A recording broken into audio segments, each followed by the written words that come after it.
નમસ્કાર સાથી મિત્રો, આપણે વાત કરીશું કે હાપેશ્વર ગામ એવું ગામ છે જે ગુજરાતની લાસ્ટ બોર્ડર, જે મહારાષ્ટ્ર અને મધ્યપ્રદેશ ગુજરાતનું એક લાસ્ટ વિલેજ કહેવાય, જ્યાંથી આ નર્મદા મૈયા નર્મદા નદી ગુજરાતમાં એન્ટર થાય છે એ સ્થાન છે હાપેશ્વર. હાપેશ્વર ગામ ગુજરાતના છોટાઉદેપુર જિલ્લાના કમાડ તાલુકાના અંદર હાપેશ્વર ગામ આવેલું છે. ત્યાં નર્મદા મૈયા જે હાપેશ્વર ગામની અંદરથી પ્રવેશીને ગુજરાતમાં પ્રવેશ કરે છે. જે ત્યાં લોકો છે પોતપોતાની માનતા લઈને જતા હોય છે, પોતાની માનતા બાધા લઈને, અને ત્યાં નર્મદા મૈયાના કાંઠે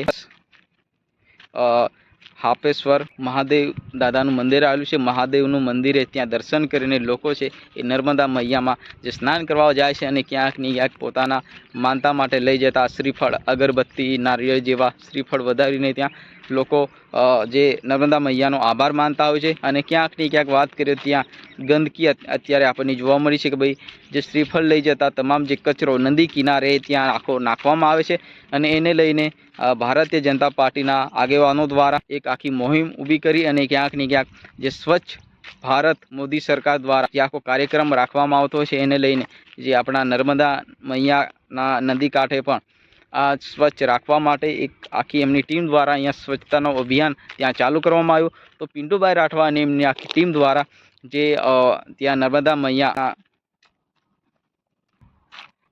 અંદર સાફ સફાઈ રાખવી છે, એ જ સાફ સફાઈ આપણે અનેક જગ્યાએ રાખવાની હોય છે. અને ખાસ કરીને આ ધાર્મિક સ્થળો ઉપર ખાસ કરીને સ્વચ્છ રાખો, એ રીતના પિન્ટુ રાઠવા દ્વારા અને ત્યાં લોકોને જનતાને અપીલ કરવામાં આવી, અને ત્યાં આખું સ્વચ્છ અભિયાન ચાલુ કરવામાં આવ્યું.